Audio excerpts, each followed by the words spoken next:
Karen Holl. I'm a professor of environmental studies, and I study how to restore damaged ecosystems.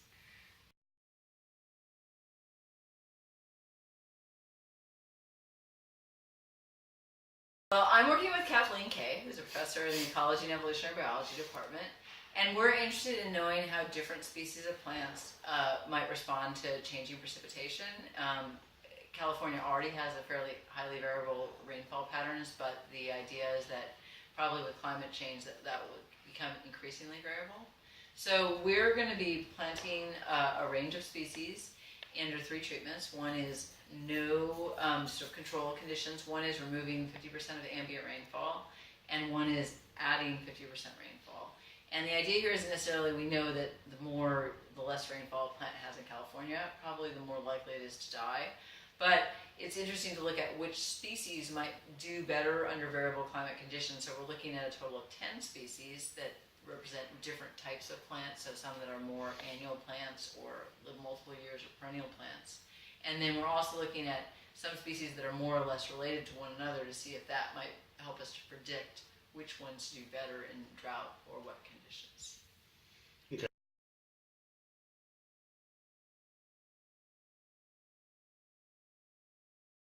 Okay. So we're not actually working, the other part of the experiment that Dr. Loik is working on is set up exactly to be set up like Drought-Net. And so the idea is to set up a drought experiment across multiple sites. And so then you have a lot more power to predict. It's not just a single site. And so we're using sort of the same size of plots, and we're taking some of the same measurements like soil moisture, but we're varying a little bit because we're only doing 50% rainfall reduction as opposed to 80% rainfall reduction. We're also, because we're planting into the plot, we're using the whole plot for our planting, and so we can't take some of the destructive measurements like biomass and things from the plot because we're using the whole plot.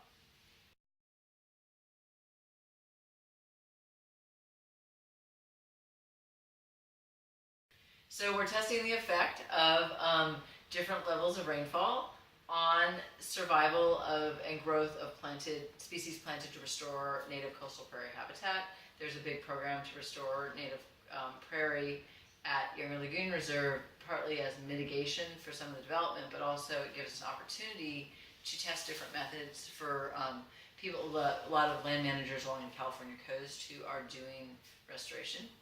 And so we're testing it by doing a manipulative experiment where we have these 3 treatments, which are 50% rainfall removal, 50% rainfall addition, and then a control or sort of natural rainfall conditions.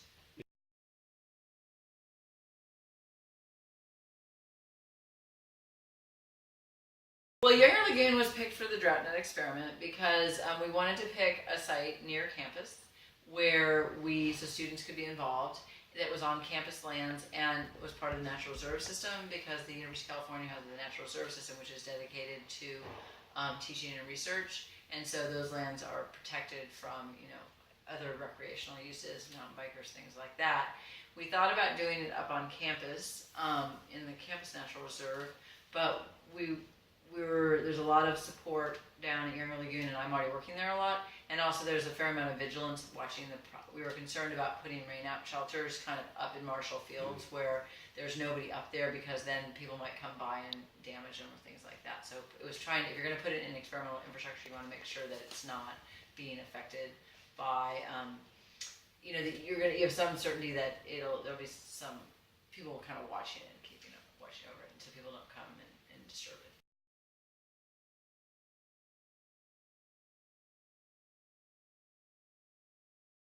How are students getting involved? Well, right now there's 2 classes that have been working so far on the project. There's the physiological ecology lab that's been helping taking measurements.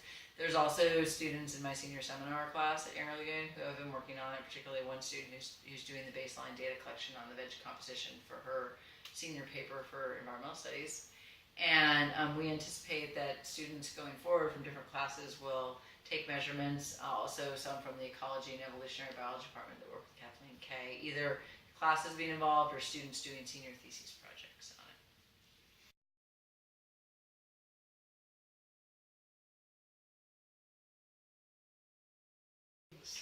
Well, from the planting experiment, we really hope to learn, which species do better under low rainfall, high rainfall conditions, and then kind of trying to pick species that might be the most adaptable for restoration, given that we're always, when we're planting in a given year, we don't know how much the rainfall is going to be, and so to understand better about which species to use. And also to Kathleen, Dr. K is interested in looking at this question of, how related species are, and how that might, if related species are acting very similar, then maybe we can just predict that certain species and certain families of plants will do better under more variable rainfall conditions, or as a function of certain different functional groups of plants.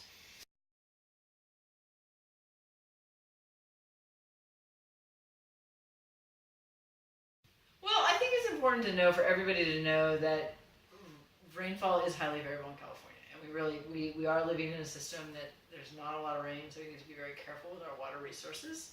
And we need to think about, how can we do restoration, and even people can do landscaping, thinking about what can we plant that's native, that may use less water, maybe better adapted to low rainfall conditions. Cool. Because right now in California, people tend to like to plant green lawns and things that really need a lot of water, and there are species that are better adapted to drought conditions that can also look nice too.